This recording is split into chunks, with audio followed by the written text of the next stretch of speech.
Investigators working to retrieve data from voice recorder of sunken Air Niugini plane. Provincial Finance officers seek solutions on better management. And Vocal Fusion finalists entertain students on Teachers' Day. This is the National EMTV News with Meraba Tulo. A very good evening. Thank you for joining us. This is Sunday's news. Finance managers from around the country have been reminded to comply with relevant legislation. This was the challenge put forward during the recent National Finance Managers Conference held in Buin, South Bougainville. The conference saw more than 350 managers from around the country come together to discuss issues affecting provincial finance officers and find solutions going forward. The 2018 National Finance Managers Conference was held in Buin, South Bougainville. The event brought together provincial and district finance managers from all over the country. Finance Minister James Marape addressed the participants, reminding them of the importance of their roles at the sub-national level. No can think of money and ask him commission that you making work with, number one. Walk straight. Let the money go straight lousy. Call a Lily Road, call a Lily School. A lot of places get up. 100 million kina by 2022. From 2012 would have come to all the districts across the country.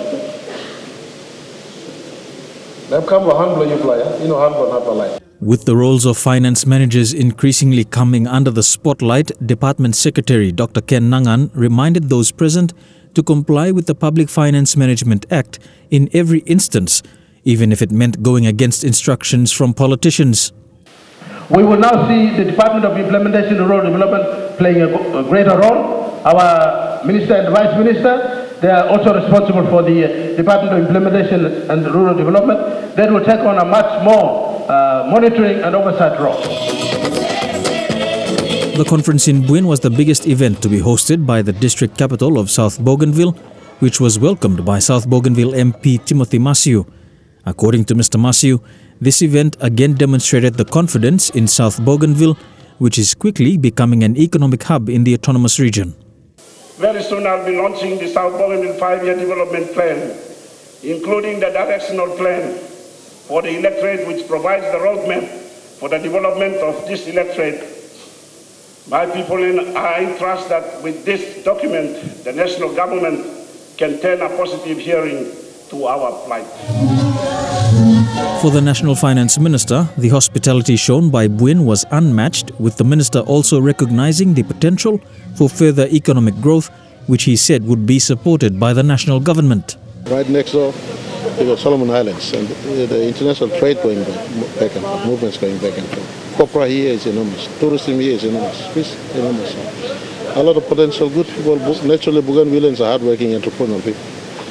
We just have to tap into them and allow them to grow, and PNG can benefit from a good flourishing economy here in Bougainville. Last week, the Prime Minister Peter O'Neill visited Siasi Island, where he opened a new classroom and the Lutheran Women's Conference. The trip drew attention to the long-neglected mission school and high cost of transport. He has since promised more support, but for now, the problems continue to linger. The school's board chairman has since called for a restructuring of the budget so that high transport costs are also taken into account.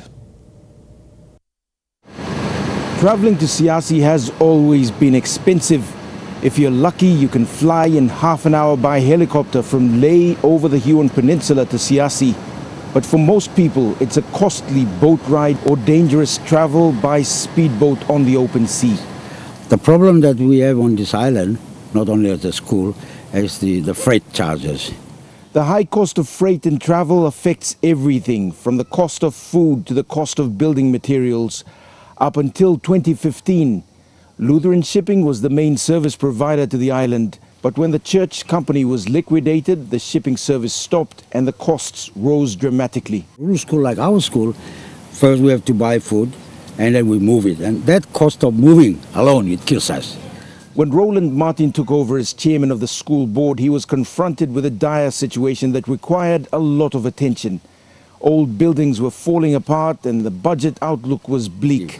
So that has been a big burden for us. Freighting of corrugated iron, freighting of plywood, freighting of every basic thing that you bring it here. Local timber is not durable. In the boys' dormitory, you can see the years of neglect. In the junior boys' dormitory, there are no beds. The floorboards are broken, and when it rains, the water comes through the roof and through the windows. Last time, rain come down and plywood, so looking wind by no come inside or rain. So I'm out leave. In the senior boys' dormitory, they have beds, but it's pretty much the same story. Time rain come down, good for rain I'm alright, but time want to win, I'm so come inside. Maybe we'll make young over a sort to massage. And over years, 40 years, you can see little attention has been given to these buildings. That's why you can witness for yourself the condition of these buildings. And I'm surprised that over 40 years, nobody has ever made an effort.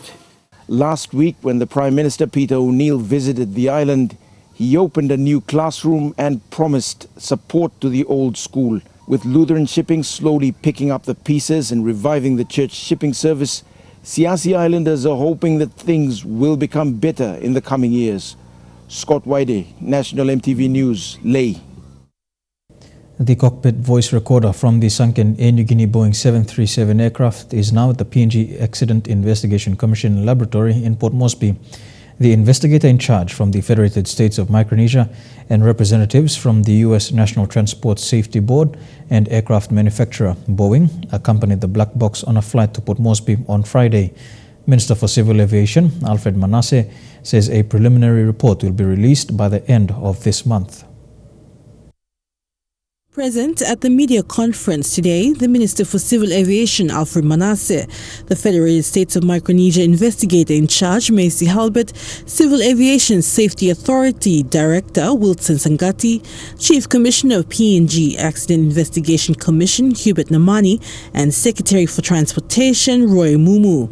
The Minister explained part of the process of unlocking information held in the black box. Investigations are that the various recorders in the aircraft have all been safely taken out of the aircraft, and as we speak, the flight data and cockpit voice recorder, the automated flight information reporting system, have been flown to Port Moresby, arrived here on Friday, and the team from Chief Investigator and the team arrived this morning from FMS.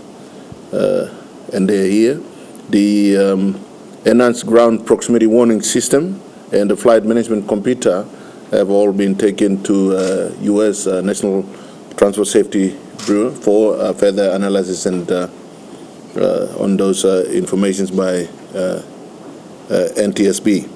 FSM investigators in charge, Macy Halbert, asked for patience as the investigation continues before the preliminary report will be released. In due time, all we ask is your patience and your understanding. There will be more information coming out.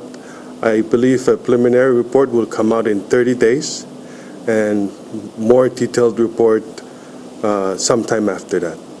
But we're here to participate in the analysis of the recorders that were recovered from Chuk, and after that we'll also meet with our partners from U.S. to... MTV News asked the Civil Aviation Safety Authority Director if CASA would consider the passenger's account of not being able to find the life jacket on board the aircraft and the action of the crew. Whatever recommendation that comes from the accident investigation and the investigation in charge, we will take the appropriate action accordingly. Meanwhile, the body of the deceased Indonesian male was flown into Port Moresby today. The body came in with us this morning, and Air Niugini is arranging for the repatriation of the body later on this week. Air Niugini also held a memorial service on Friday, marking 7 days since the crash in Chuk, to express sympathy towards the passenger who lost his life. The memorial was attended by Air Niugini management and staff and the diplomatic corps. Adelaide Xerox Kari, National MTV News. In a period where national flag carrier Air Niugini has been in the news for the wrong reasons, a more positive achievement for the airline, with PX successfully landing a Fokker 70 aircraft at Aropa Airport, Bougainville. The aircraft was carrying a delegation from the Finance Department en route to Buin for the recent Finance Managers Conference. Charter flight PX9260 was the first Fokker 70 jet aircraft to land at Aropa following the installation of PAPI lights at this airport in September. On board was Vice Minister for Finance Johnson Wapunai, Finance Secretary Dr. Ken Nangan, and a delegation from Finance Headquarters who were welcomed by traditional dancers from the area.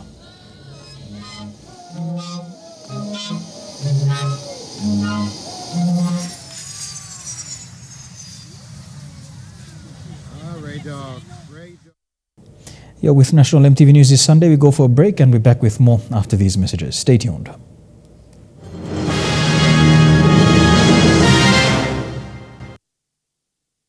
To the news. Turning overseas now, Donald Trump's controversial pick for the Supreme Court judge, Brett Kavanaugh, is being confirmed. He was voted in by the Senate 50 votes to 48, a divided result, reflecting a deeply divided America. Kavanaugh's appointment came despite sexual assault allegations. Both Kavanaugh and his accuser gave testimonies before the Senate late last week. His appointment has split opinion and set off protests across the country, with many saying he did not deserve a place on the country's highest court. Being a judge on the Supreme Court is a lifetime post, and Kavanaugh's appointment would be a lasting legacy for Donald Trump because the Supreme Court now has a conservative majority, sparking fears on issues like abortion. On the steps of the US Capitol, the kind of scenes that come to define an era. Shame! Shame! Shame! An era of rage. An era of American division. Shame! I am just disgusted. I'm just disgusted. Outrageous. It's humiliating. It's horrible. The most explosive fault lines of US politics have long converged on the Supreme Court. But Brett Kavanaugh's nomination has stirred passions seldom seen before in a battle for Senate confirmation. This has been such a cultural clash of two divergent Americas, an epic struggle, and one that will end with a historic and hugely consequential victory for American conservatives. I help you, God. I do. Brett Kavanaugh was accused of sexual assault, an allegation he fiercely denied. This confirmation process has become a national disgrace. But at the end of it, he'll occupy a lifetime seat on America's highest court. It's a huge victory for the president who not only nominated him, but also stood by him. He's just an extraordinary person, a great talent, and I think he's going to make us all very proud. Sergeant at Arms. When the climactic vote came, some final, futile voices of protest. The Vice President, Mike Pence, trying to maintain order. But nothing now could stop Brett Kavanaugh's confirmation. The ayes are 50. The nays are 48. The nomination of Brett M. Kavanaugh of Maryland to be an Associate Justice of the Supreme Court of the United States is confirmed. Shame! Shame! Shame! Shame! Shame! It's a vote that will change America. For the first time in decades, the country's highest court has a decisive conservative majority. Up to 1,000 people are still missing a week on from the devastating quake and tsunami which hit the Indonesian island of Sulawesi. Hundreds of buildings were destroyed in the city of Palu when it was smashed by a wall of water. But among the misery, a BBC reporter managed to find hope. Devastated city, you find incredible stories of survival. 12-year-old football fan Rizky was in an internet cafe in Palu watching highlights of his beloved Manchester City when the earthquake struck. Suddenly, the earth started to shake, he tells us. I started to run. My hand was crushed, but I was able to stick out my other hand and wave it. Someone saw me and helped me out. When his broken arm heals, Rizky says he wants to get so good at football he can play alongside his heroes. Who's your favourite Manchester City player? Algerian international Riyad Mahrez became Manchester City's record signing when they bought him for £60 million this summer. We thought Manchester City may want to know about their young fans' amazing story of survival thousands of miles away. So we got in touch. And it turns out Riyad Mahrez wants to send a personal message. Now Rizky doesn't know anything about this. Hi, Rizky. Somebody wants to say hello to you. Hi, Rizky. How are you? I hope you're getting better. I heard that you was a big City fan, so I just want to wish you a good recovery. I hope you get better, and we'll give you the best wishes from Man City. He also said that he'd like to send you a signed shirt as well. I can't wait to get better and wear it, he says. In a city of sorrow, where they've lost so much, thank you. A smile goes a long way. Well, it's one renovation that everyone is hoping will not go over budget. Buckingham Palace is undergoing a major do-up at an estimated cost of $750 million. Thousands of pieces of furniture are being moved.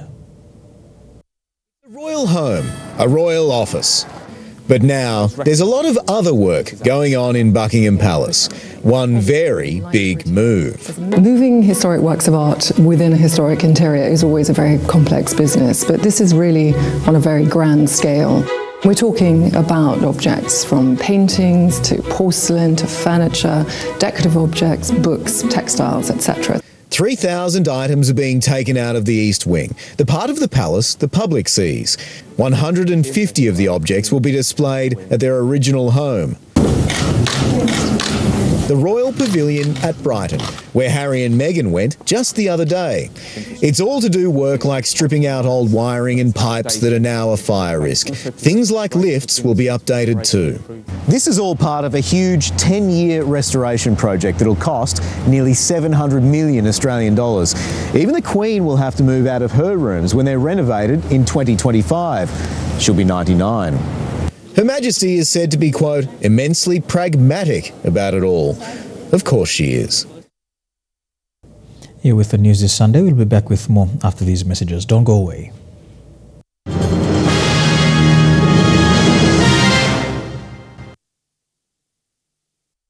Welcome back to the news. Back home now, the National Nurses Symposium that was held last month in Northern Province has brought forward research papers and recommendations for the National Department of Health. One recommendation is to have a chief nurse position created at the National Department of Health to allow a better flow of communication from nurses on the ground to the national level. In a hospital, clinic, and even in the most remote health centers, you will find a nurse. Therefore, at the PNG Nurses Association National Symposium, nurses called on for 3 major recommendations: funding for the symposium from the National Department of Health, a chief nurse position at the national level, and a director of nurse on all provincial health authority boards. Made some errors in terms of recognizing direct nursing service at the facility level, where we would like to ensure that the government must use some of its powers to maintain the direct nursing service position.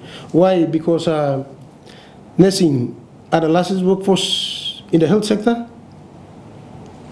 and there are nursing care standards in place, and we would like our head to be present at the senior executive management level to continue to advocate for the nursing in the country.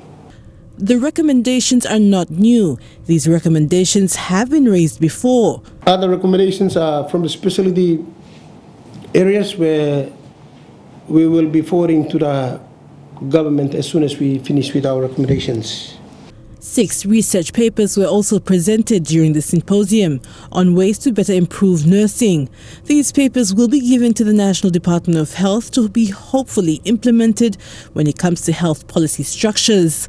Our focus is research, but we also accepted the audit because research for nursing is a new idea that we have gone into, and I believe that through, even though it's new, most nurses are grasping, the strategies into researching, and I want to, encourage all nurses on ground. If you have presented, then you are challenged that you continue, with that research that you have presented, so that we can hear it in the next symposium. Going forward, the symposium will be held biannually, with the association eager to have their recommendations and research papers considered seriously on a national level. To appeal to all the members of parliament to support our nurses on the ground in hosting the symposium. Adelaide Xerox Kari, National, EMTV News. Staff and students of Gordon International School in Port Moresby were treated to an inspiring and fun-filled Teachers' Day on Friday. The Vocal Fusion Season 6 contestants and their mentor were present to interact with the students and staff, answering queries and providing some entertainment. Teachers' Day on Friday for the staff and students of Gordon's International School turned into more excitement when stars of Papua New Guinea's most watched vocal talent show, Vocal Fusion, visited the school. Vocal Fusion Season 6 judge Lavina Williams, a former contestant of Australian Idol and a judge on New Zealand's X Factor, is also a music teacher by profession, teaching music and vocal training at her school, Vocals with Attitude. Was both inspiring and entertaining, urging the students to respect their teachers. Be good to your teachers. They are like your second parents, okay? She showed her powerful vocals, inspiring the students, singing the intro to the Lion King movie, which she sang around the world when she was part of the Lion King musical production.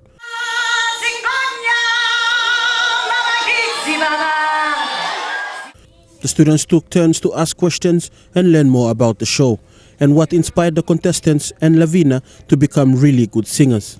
The students even took part in vocal exercises with the contestants.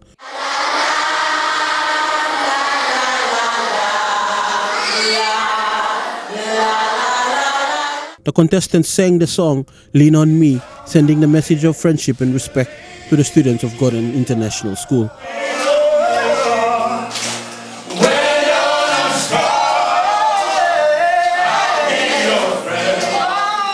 Vocal Fusion Season 6 continues tonight at 7 p.m. right here on your number one to watch, EMTV. Fidelis Sukina, National EMTV News. Stray dogs are becoming common because they are being neglected. The Royal Society for the Prevention of Cruelty to Animals, RSPCA, says that the only way to cut down on stray dogs is through desexing, which basically is to preventing dogs from breeding puppies. The cruelest thing that Papua New Guineans are doing to their pets is neglect, leaving animals to roam astray on the streets. The Royal Society for Prevention of Cruelty to Animals, RSPCA, has no real powers to prosecute the cruel treatment of these animals. Things like hitting dogs, kicking dogs, intentionally running them over, things like that, where they inflict intentional harm on the animal. The other form, which is really, really common in Oceania, is negligence. Although there are kind of loose legislations in place on it, it's very difficult to have them enforced, and the RSPCA has no power to enforce those laws. But they offer solutions. They round up stray animals and bring them in, and take in animals dropped off to their shelter as well. So the people at our pound help go around and find stray dogs that need to be, usually they're sick, to be honest. Usually they're sick or injured or require medical attention. The main cause of stray dogs is neglect. The dogs have a litter of puppies, and the extra mouths become too expensive to look after and roam aimlessly in the streets of Port Moresby. The solution, desexing of pets. It may cost money, but it helps strays off the street. Because it's a medical treatment, it can be quite expensive for most people. So things like desexing, where you make it so they can't have puppies, people don't do that. Whereas in other parts of the world, there's a big push for that, so they're not having unwanted puppies. Because most of the animals here are undesexed, there are tons and tons of puppies without people who want them. The RSPCA have desexed dogs in their care who are up for adoption. The dogs can be adopted through RSPCA. They are fully vaccinated, dewormed and desexed, and can be in your care for as low as 120 kina. Last day of last month, we had 38 dogs and we had 18 cats available for adoption. Yeah, so quite a few, and that's probably low. We usually have more. Fidelis Sukina, National EMTV News. Here with National EMTV News this Sunday, we go for a break now. When we come back, some sporting updates in Trukai Sports. Stay tuned.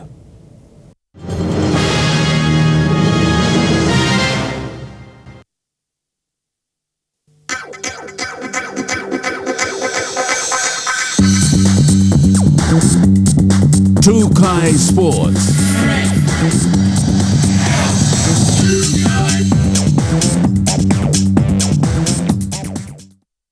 Welcome to Trukai Sports. We begin with rugby union abroad, and the All Blacks have claimed revenge over the Springboks, winning 32-30.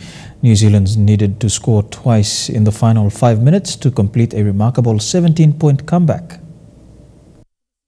In 2 weeks, the All Blacks needed something special. This time against the Boks, they found it. Xavier, I reckon he stretched and maybe got it. Yes, he did. How about that? That Ardie Savea try giving replacement Richie Mo'unga the chance to win the test with his boot. And the conversion is over. And the game is over. And the All Blacks have won it. So was there a message for Mo'unga before the kick? Kick the bastard. Told him to take... The All Blacks never led the match until that winning conversion, dominated for the majority by a reinvigorated Springboks side. With 20 minutes to go, New Zealand was 17 points down and in real trouble. 2 tries in the last 5 minutes, including that powerful display from Savea, going a long way to mending the pain of the capital calamity. There was always plenty of time on the clock. 10 minutes to go, down 12, I thought we were right in it. We're finally getting some momentum. You think back a couple of weeks and we didn't manage the game that well, and I think Kieran and the leaders can take a lot of pleasure and satisfaction out of how they managed tonight's game. But while the All Blacks are happy with their improvements, for a Boks team that less than a month ago was nearing crisis, their performance carries huge significance. I just really think the rivalry is really back. I really think when New Zealand and South Africa run into the field, you're not sure who's winning, home or away, and that makes us proud. Hard to argue with that. A win each in the Rugby Championship and that pool game in the World Cup becomes a mouth-watering prospect. And it just wasn't the All Blacks who pulled off a great escape this morning. A stunning comeback from Manchester United has likely saved under-fire manager Jose Mourinho's job. Still anyone supporting Jose Mourinho, their faith may have been tested in the opening 10 minutes. And racing through is Kennedy, and Kennedy has a chance and scores. Trying to twist and to turn, and it's 2. Manchester United has never trailed by so much so early at home in their 26-year Premier League history, forcing Mourinho to make a sub after 18 minutes. Here is the change. Mourinho's change seemed to work, his men staging a second-half comeback. Taken by Mata. Potentially a Manchester United lifeline. United then drawing level as Alexis Sanchez saved United's blushes. And Sanchez! Despite the dramatic 3-2 win, the Portuguese boss believes he's still under the pump for just about anything at the moment. You know, I go to London tonight. If tomorrow rains in London, it's my fault. If there is some difficulty to have the agreement of the Brexit, is my fault. United moving to 8th, but some may have difficulty agreeing the narrow victory over the 19th place team can save his job as manager. Don't go anywhere, we'll have more of Trukai Sports after these messages. Stay tuned.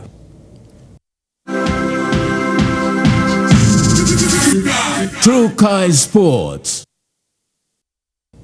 Welcome back to Trukai Sports. To Rugby League now, Melbourne Storm hooker Brendan Smith will have the opportunity to wear the Kiwis jersey in the upcoming test match between Australia and Tonga. Brendan Smith's waited for his whole life. This is not only just a rugby league jersey. This is everyone's family. This is everyone's pride. This is where we come from. And where he comes from is a story in itself. Before becoming Melbourne's Rookie of the Year, What a tackle that was.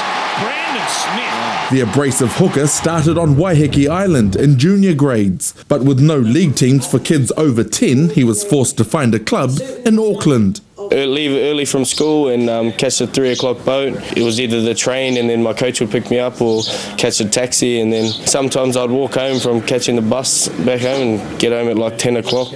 He travelled alone as his parents spent long days running a cleaning business to pay for the costly trips. But it's easy to see that their sacrifice was all worth it. My parents, they work extremely, extremely hard, and makes me quite emotional now, and I just try to make them proud and be the kid they know I can be, and they gave up everything for me to live my dream. Today it was confirmed that at 20 years old, Brandon will start against the Kangaroos in his first ever test. Yep, he'll be the hooker. I think I want to give him a great opportunity and give him that pathway to where we're going. got picked in the team for a reason, and you know I want to go above and beyond and create a name for myself in the Kiwis jersey. The jersey he chose to chase after playing for Queensland at age grade level. Still in Rugby League, the Australian Prime Minister's 13 overcame scenes of chaos, which saw players running from the field to escape a fan invasion to seal a 34-12 victory against Papua New Guinea on Saturday. It was all an illusion. A cloud floating behind a light tower gave the illusion that the tower was moving, scaring the crowd into frenzy. But the pitch invasion was no illusion. Crowds poured into the field and started hugging and taking selfies with the players. A cloud of confusion as to what happened, causing the pitch invasion. The spectators in the eastern stand next to the grandstand were the first to react to the shouting, causing a stampede onto the field. Others then rushed in, seizing the opportunity to grab hold of the game's finest. The Australian PM's 13 overcame scenes of chaos, which saw players running from the field to escape a fan invasion, sending the Aussies rushing back to their seats. Police Minister Jalta Wong and Oil Search Managing Director Peter Botten helped in rallying the crowd. The match ended 34-12 with the Aussies overcoming a Kubul's last-minute surge and surviving a swarm of Papua New Guinea fans. Fidelis Sukina, National EMTV Sports. And a correction there, the final scoreline was 34-18 and not 34-12 as mentioned. Moving on, the National Powerlifting Championships concluded today with its presentations. Athletes competing at this year's Nationals will represent PNG at the Oceania Championships in November and hopefully the Pacific Games in Samoa next year. I think I put through 6. Pam Kadja, who assisted during the 2015 Pacific Games, says the 3-year gap after the Games has produced a lot of raw talents that were showcased at the PNG Games and now competing in the Nationals. She says judging the competition since day one, lifters not only competed to the best of their ability, but were also able to lift weights twice their body weights. Competing back-to-back against the outside centres were Team NCD and Central, both respectively loading kilos. Lifters from both the Eastern and Southern Highlands also impressed the judges with their clear yet silent gestures as they doubled and tripled the weights. As more weights were added, lifters began to get vocal as they lifted weights according to their instincts. Equally lifting weights around the same kilograms from 100 to 280, powerlifters from each province managed to lift. Some of the athletes competing in the event will represent PNG at this year's Oceania Championships in November in Gold Coast. Meanwhile, PNG Powerlifting Federation is aiming for next year's 2019 Pacific Games, where a number of athletes will be sent to Samoa next year. Godwin Eki, National EMTV Sports. And that's it for Trukai Sports. We go for a break now. When we come back, we take a look at the weather for the next 24 hours. Trukai Sports.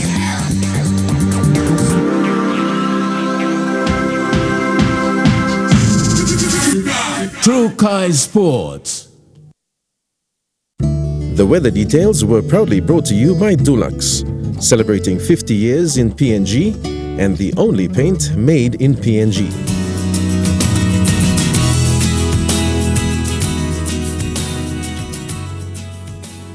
A look at the weather forecast for the next 24 hours in the southern region. Fine weather expected in Port Moresby with a top of 30 degrees. Fine weather as well in Daru, Kerama, Alotau and Popondetta with a top temperature in all these centres 30 degrees. To the Momase region, a shower or two expected in Leh with a top of 31, 27 degrees for the next 24 hours in Wau with a chance of showers and rain. A shower or two in Madang with a top of 31 degrees as well, and showers expected in Wiebeek and Vanimore. To the New Guinea Islands region, thundery showers expected in Lorengau with a top of 31 degrees as well, and a shower or two expected in Kavieng, Kokopo and Rabaul, and a shower or two as well for Kimbe and Buka with a top of 31. And in the Highlands region, showers and early morning fog developing in Mount Hagen with a top of 23 degrees, 24 degrees, and showers and early morning fog developing for Goroka and Kundiawa, 23 degrees, and showers and early morning fog developing for Mendi and Wauweg.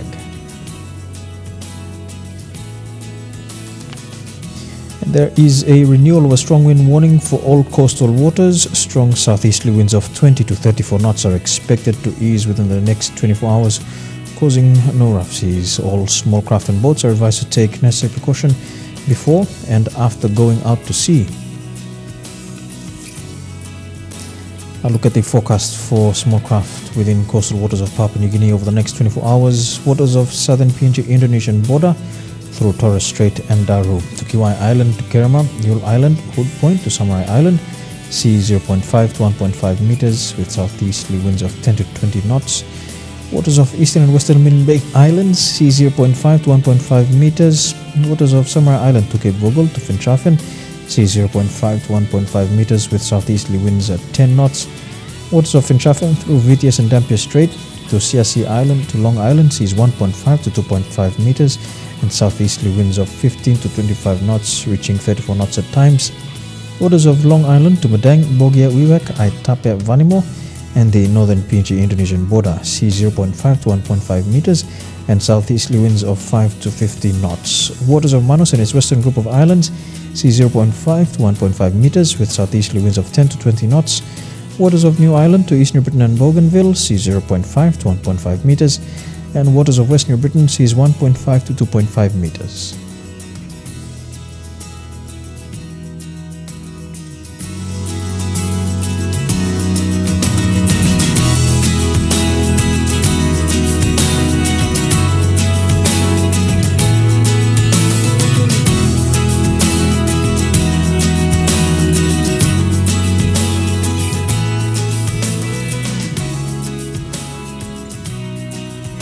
And a look at the ocean forecast for PNG areas. Coral Sea, seas slight with east to southeasterly winds at 5 to 15 knots. Solomon Sea, seas slight to moderate with south to southeasterly winds at 10 to 20 knots. Bismarck Sea, seas slight to moderate with southeasterly winds at 10 to 20 knots. And the Pacific Ocean, seas slight with south to southeasterly winds at 5 to 15 knots, tending clockwise over the next 24 hours.